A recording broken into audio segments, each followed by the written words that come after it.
I refused to apologize to my boyfriend's sister after she accused me of manipulating him. I'm dating Mark. He's 43, a single dad with 2 kids who are mostly grown up.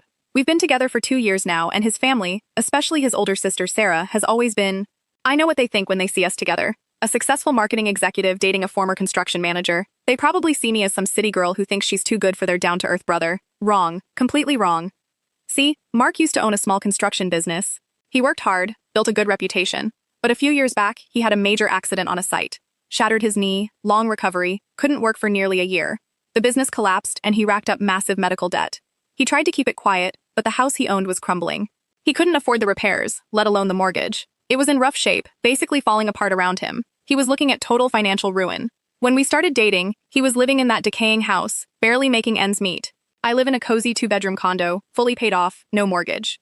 After about a year, I suggested he move in with me. It just made sense. He was spending all his money on rent for his kids' college apartment and trying to keep his own place afloat. He agreed, with some hesitation, about taking up my offer. His family, though, they saw it as me forcing him to downgrade from his family home to my tiny city apartment. They thought I was selfish, making him abandon his roots. Every family gathering became a passive-aggressive battleground. Sarah would make comments like, "It's so nice of you to let Mark crash at your place, I guess it saves him money," or, "Mark used to have such a big place, now he's just fitting into yours." Her husband would joke about Mark being whipped and downsizing for love. It was endless.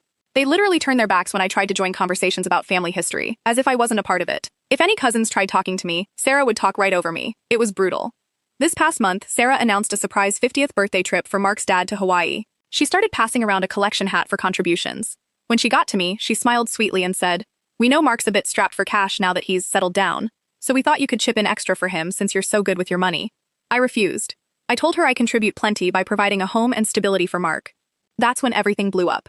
Sarah went ballistic. She accused me of being a freeloader, of taking advantage of Mark, of making him abandon his responsibilities to his family. She yelled that I'd forced him out of his house and into my cramped apartment, that I was keeping him away from his family. Mark, who usually tried to keep the peace, just snapped. He stood up and told everyone the truth.